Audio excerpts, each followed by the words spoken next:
Voici le deuxième sujet des Olympiades de géosciences de 2019. C'est un sujet de Guadeloupe qui s'intitule « Une vie eucaryote pluricellulaire à 2,1 milliards d'années ».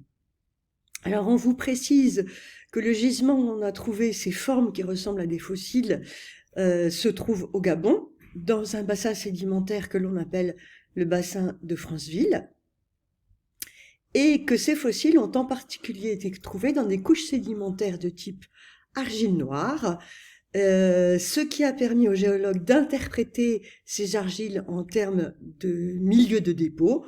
Donc, il est possible qu'ils se soient déposés, que ces argiles et ces fossiles se soient déposés dans un milieu marin peu profond, riche en dioxygène, donc des conditions qui étaient tout à fait favorables au développement de la vie de manière assez complexe. Alors, dans ce sujet, on vous indique qu'il y a quand même une controverse pour savoir si ces organismes sont pluricellulaires ou pas. On vous dit que la biodiversification a eu lieu au Mésoprotérozoïque, c'est-à-dire dans un étage géologique entre 1,6 et 1 milliard d'années. Giga-années, ce sont des milliards d'années. Et que ces structures ont été trouvées dans des schistes noirs âgés de 2,1 milliards d'années. Les fossiles du Gabon sont apparus après l'augmentation de la concentration en dioxygène de l'atmosphère, il y a environ 2,5 milliards d'années. Donc, dans la question, on vous demande de préciser s'il s'agit bien d'organismes eucaryotes pluricellulaires. Comme c'est une controverse, c'est qu'il va falloir en discuter. Le premier document nous précise la localisation. Alors surtout, ne vous laissez pas déstabiliser par des vocabulaires que vous ne connaissez pas. Par exemple, sédiment phanérozoïque, vous ne connaissez pas le phanérozoïque. En fait, il est distingué en 3 ères, l'ère primaire, secondaire et tertiaire. Mais la totalité du phanérozoïque représente 540 millions d'années. Autre mot que vous ne connaissez pas, une série, c'est-à-dire une succession verticale de sédiments. Enfin, j'ai relevé encore le mot socle archéen. Le socle, c'est un ensemble de types de roches granitoïdes très anciennes, en général plus que 2 milliards d'années. Et archéen, c'est justement plus que 2 milliards d'années aussi. Voilà. Sur cette carte, le bassin de Franceville et la formation qui va être étudiée. Alors, elle est étudiée sous la forme d'une colonne stratigraphique. Ça aussi, c'est un mot que vous ne connaissez pas, mais c'est la série verticale. Les géologues se sont baladés sur différents affleurements. Ils ont essayé de faire des corrélations et ils ont utilisé ce qu'on appelle le principe de superposition. Le principe de superposition, il est très facile. Les roches qui sont situées tout en bas sont les plus anciennes, les roches qui sont situées tout en haut sont les plus récentes, que ce soit sur une coupe, que ce soit sur une colonne stratigraphique ou que ce soit sur une coupe géologique ou encore un affleurement. C'est un principe de raisonnement en géologie. Donc, notre formation étudiée se trouve ici dans la partie intitulée FB2. Elle comprend 2 types de sédiments. Donc des grès grossiers. Alors pour ceux qui n'ont pas fait le cours en classe de seconde, un grès c'est un sable consolidé, comme un sable de plage qui s'est accumulé et qui s'est compacté, qui est devenu dur comme du ciment. Et puis au-dessus, on a des argiles dans lesquelles on a trouvé nos fameux fossiles qui nous intéressent. Alors les voilà, ces fossiles. Vous avez ici une échelle qui nous indique que le fossile peut faire à peu près 10 cm et des reconstitutions, ici en B. Alors, ces reconstitutions nous indiquent une structure assez particulière, plutôt plate et arrondie. On a fait de nouveau des reconstitutions, on peut nous préciser la taille. Alors ici, c'est de l'ordre de moins de 12,5 mm pour une épaisseur extrêmement faible de 2250 micromètres. En plus, on peut observer dans la photo C qu'il y a une espèce de structure radiales, c'est-à-dire comme des roues de vélo qui vont vers l'extérieur. Ici, vous avez un terme que vous ne connaissez probablement pas, on vous parle de schiste noir. Les schistes sont des roches métamorphiques. En fait, le schiste, c'est le plus souvent le métamorphisme d'une argile. On vous a bien dit qu'on avait trouvé ça dans des argiles. Le document 3 est un petit peu plus compliqué. Surtout, ne vous laissez pas déstabiliser. Comprenez surtout l'intérêt de la méthode. Ici, c'est d'étudier les isotopes radioactifs. Vous avez 3 isotopes du carbone et on vous précise ici que les végétaux, lors de la photosynthèse, utilisent préférentiellement l'isotope du carbone 12. Alors, qu'est-ce qu'on va calculer? On va calculer un delta du carbone 13, c'est-à-dire un rapport du carbone 13 sur le carbone 12 de l'échantillon. On va le mesurer. On va le soustraire à l'échantillon de référence, c'est-à-dire une plante qui aurait utilisé du carbone 12, et sur la même valeur de référence. Donc cette valeur va être indicative, ce delta du carbone 13 va être indicative de l'utilisation par ces fossiles, enfin ils n'étaient pas fossiles à l'époque, de l'utilisation de ces organismes dans la photosynthèse, par exemple, si ça a été utilisé, s'il y a beaucoup de carbone 12 qui a été utilisé.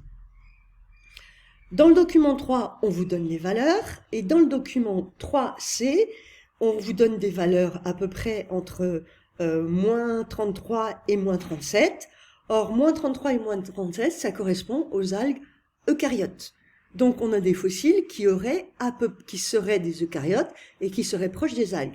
J'ai pas choisi de souligner les cyanobactéries et les bactéries parce que ce sont des organismes unicellulaires. Or, nous, on nous a parlé de pluricellulaires, c'est pour ça que je me suis restreinte à cette valeur. Les voici, donc un delta de carbone 13 entre moins 33 et moins 27. Un document 4 qui fait appel un petit peu à vos connaissances de chimie, où on découvre des molécules organiques. Ces molécules organiques, si elles ont subi le processus de diagénèse, c'est-à-dire de tassement, compaction, évolution avec la profondeur et la température, on va se retrouver avec des molécules organiques très complexes qu'on appelle les opanes ou qu'on peut appeler des stéranes. Et vous voyez que les stéranes, elles ont 27 à 29 atomes de carbone. Donc si je trouve dans mon sédiment ce type de molécules, je suis sûr que ce sont des molécules organiques qui sont produites probablement par des bactéries ou par des eucaryotes. Donc retenez l'idée de molécules organiques complexes, très riches en carbone. Alors justement, je les retrouve ici dans ces inclusions de chromatographie et je retrouve énormément de carbone 28, carbone 27, donc ces fameuses molécules organiques complexes, des molécules carbonées qui indiquent bien la matière organique. Enfin, le document 5, il est plus intéressant, il est assez fréquemment utilisé en classe de terminale et il nous indique la variation de la quantité d'oxygène en fonction du temps depuis la création de la Terre, le temps en milliards d'années. Alors la valeur actuelle est considérée émise à 1, la valeur actuelle est de 21% de dioxygène dans notre atmosphère actuelle. Vous voyez que dans l'atmosphère primitive, la valeur était extrêmement faible, mais que vers 2,5 milliards d'années, brutalement, on a eu une augmentation du dioxygène. Qui est-ce qui rejette du dioxygène? Eh bien, ce sont les organismes photosynthétiques.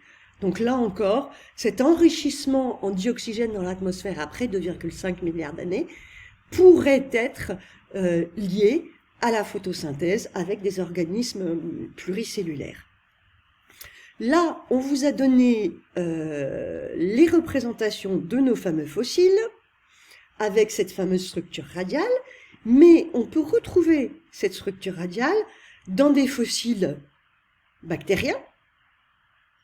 On appelle ça des biofilms parce qu'ils se développent à la surface des eaux peu profondes et ils sont très très très très fins. Mais on peut également les retrouver dans des cristaux de pyrite, du sulfure de fer. Donc là, évidemment, ça se discute. est-ce que nos organismes qui nous intéressent sont des organismes pluricellulaires? S'ils ont cette structure radiale, effectivement, on peut penser à des organismes pluricellulaires. Mais ça peut être des cristaux. On en arrive aux critères d'évaluation, donc un peu la même chose que dans le sujet précédent. On vous demande de savoir distinguer le certain du probable, donc c'est l'aspect discussion qui doit ressortir. Et puis bien entendu, l'aspect, est-ce que vos documents sont entièrement traités ou de manière partielle, ou alors, est-ce qu'ils sont bien traités, mais la mise en relation des documents ne l'est pas faite. C'est-à-dire que les documents sont souvent complémentaires. Donc vous devez chercher à essayer d'associer, par exemple, le document 2 avec le document 6. Donc voici le corrigé. Je voudrais attirer votre attention sur le document 2 ici, où dans le document 2, on avait une taille centimétrique, mais dans le document 6, on avait une taille plurimétrique de nos fossiles. Ensuite, je voudrais insister sur ce fameux delta du carbone 13, qui est négatif, mais qui est représentatif d'une utilisation du carbone 12, donc probablement de la photosynthèse par des algues qui seraient eucaryotes. Et vous voyez que là, on a l'interprétation. Enfin, je voulais finir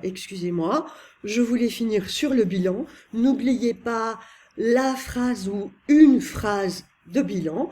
Pour faire votre conclusion, pensez à relire l'introduction que vous avez posée.